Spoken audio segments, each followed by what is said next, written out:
பெரிய ரத வீதியில நடந்து போயிட்டு இருக்கோம். ஒரு பெரிய பெரிய கடைகள் இருக்கு, பக்கத்துல சின்ன சின்ன கடைகளா இருக்கு. திடீர்னு பாக்குறேன், இந்த இடத்துல தானே இருந்து ஒரு சூப்பர் மார்க்கெட் இருந்தது, இது அடைச்சி கிடக்க அப்படின்னு சொல்லி பார்த்து விசாரிக்கும்போது பக்கத்துல ஒரு டீ கடையில் உட்காந்து டீ சாப்பிட்டு பாக்குறேன். ஒரு வாடகை கொடுக்க முடியல, வாடகை 70,000. ஸோ எதிர்பார்த்த வியாபாரம், அவங்க பிளானிங் பண்ண வியாபாரம் நடக்கலைன்னு சொல்லிட்டு அடைச்சிட்டு போயிட்டாங்க 3 மந்த்லேயே. அதே இது அதுக்கு தள்ளி கொஞ்சம் தூரம் பார்க்குறேன்.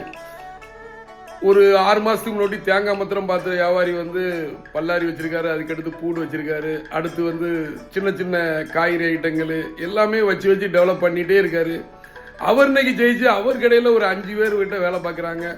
ரெகுலர் பிஸ்னஸ் பார்த்தா பக்காவா வாடகை இதெல்லாம் ரொம்ப கம்மியாக சீப்பாக உட்காந்துட்டு இருக்காரு. அவர் தான் ஜெயிக்காரு. ஸோ இதுலேருந்து என்ன செய்யுதுன்னா, நம்ம பகட்டுக்காண்டி பெரிய அளவில் டெக்கரேஷன் பண்ணி நடந்துருன்னு போட்டால் நடந்துட்டா உண்டு, அப்படி இல்லைன்னா சிறிய பொருளை வச்சு அடுத்தடுத்து நம்ம கிளாசிக்காக ஒவ்வொரு பொருளாக ஏற்றி வியாபாரம் பார்க்கும்போது நம்ம கண்டிப்பாக ஜெயிக்கலாம். எல்லாரும் இதை ஃபாலோ பண்ணுங்க. நன்றி. நானும் ஜெயசீரன். மற்றொரு சந்திப்போம். நன்றி.